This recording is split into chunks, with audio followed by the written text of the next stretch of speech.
कभी कभी होती है। मैं बुद्ध की मजबूरी सोच के परेशान होता हूँ कई बार, और फिर मैं सोचता हूँ कि काश ये यशोधरा जैसा व्यक्तित्व तो सबका होता। बुद्ध की रियल कहानी क्या है शायद किसी को नहीं पता। मैं जिस कहानी की बात कर रहा हूँ, मैथिली शरण गुप्त नाम के एक बड़े प्रसिद्ध कवि ने यशोधरा नाम की पुस्तक में वो कहानी लिखी है, भूमिका में जिक्र किया। बुद्ध बचपन से ही थोड़े से वैरागी किस्म के व्यक्ति थे। उनकी कुंडली देख के एक ज्योतिषी ने बताया भी था। माता पिता बहुत परेशान थे। शुद्धोदन उनके पिता का नाम था। माता पिता ने बहुत कोशिश की कि इस बच्चे का मन विरक्त ना हो।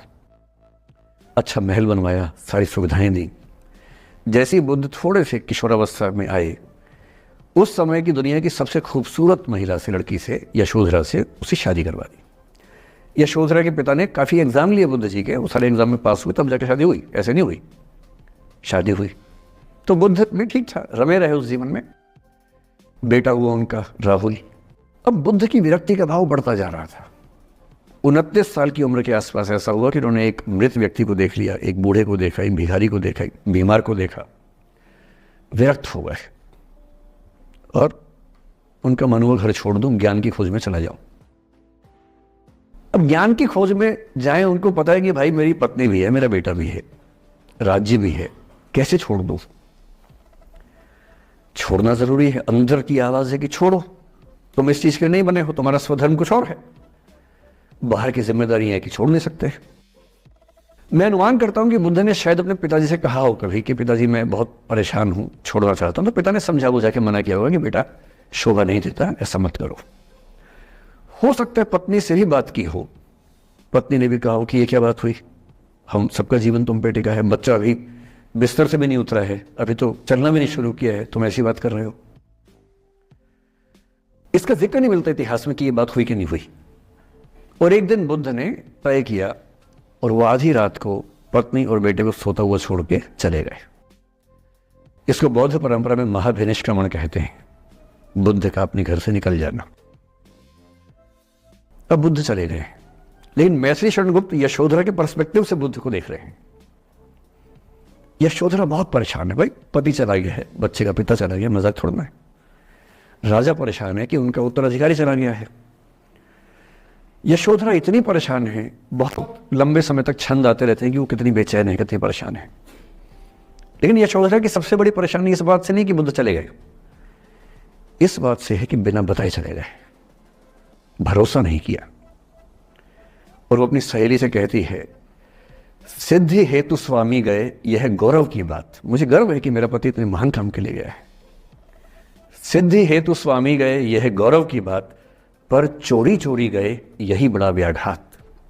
सखी सखी वो मुझसे कहकर जाते, कह तो क्या वो मुझको अपनी पथ बाधा ही पाते, क्या मैं रास्ता रोकती उनका? उसके मन में ये मलाल है कि बिना बताए चले गए। वो इस भाव को लेट गो नहीं कर पा रही है, परेशान है। फिर बुद्ध को ज्ञान मिला। 6 साल की तपस्या के बाद बोधगया में बोधि वृक्ष के नीचे ज्ञान मिला। बात फैल गई। जो 5 शिष्य बुद्ध को छोड़ के भाग गए थे उनके बुरे वक्त में, उन्हीं 5 को बुद्ध ने सबसे पहले ज्ञान दिया सारनाथ में, जिसको धर्म चक्रवर्तन कहते हैं। बुद्ध की ख्याति बढ़ने लगी। शुद्धोदन ने बुद्ध के पास, अपने बेटे के पास कई लोगों को भेजा ये कहने के लिए कि भाई यहां भी तो आओ, हमसे भी तो मिलो। बुद्ध का ऐसा प्रताप था कि जो उनके पास जाता वो बुद्धम शरणम गच्छामि हो जाता, वापस ही नहीं आता।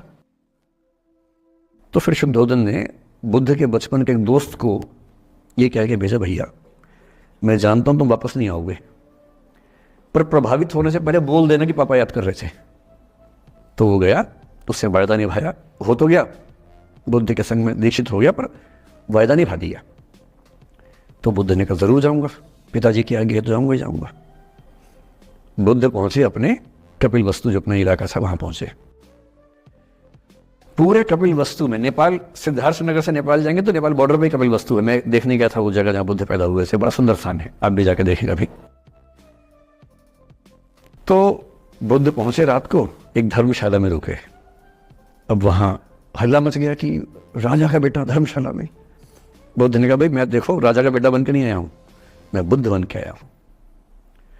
सुबह उठ के भिक्षा मांगने लग गए उस इलाके में, अपने ही पिता के राज्य में। पिता ने सिर पीट लिया कि भाई क्या कर रहे हैं। फिर बुद्ध ने सूचना भिजवाई कि मैं बुद्ध हूं, बेटा हूँ संयोग से, ठीक है, मैं आ रहा हूँ मिलने के लिए, पर मैं बुद्ध होके आया हूँ, मेरी चर्या है, नियम है, मैं भिक्षा से ही जीवन जीता हूँ अपना। ठीक है, पिताजी ने कहा चल कोई बात नहीं। फिर बुद्ध गए पिता से मिलने, पिता से मिले, सबसे मिले, भरी सभा में, लेकिन यशोधरा नहीं आई मिलने के लिए, लेट गो नहीं कर पा रहे थे। उसके मन में दर्द था, छुप के क्यों गया, बता के जाता।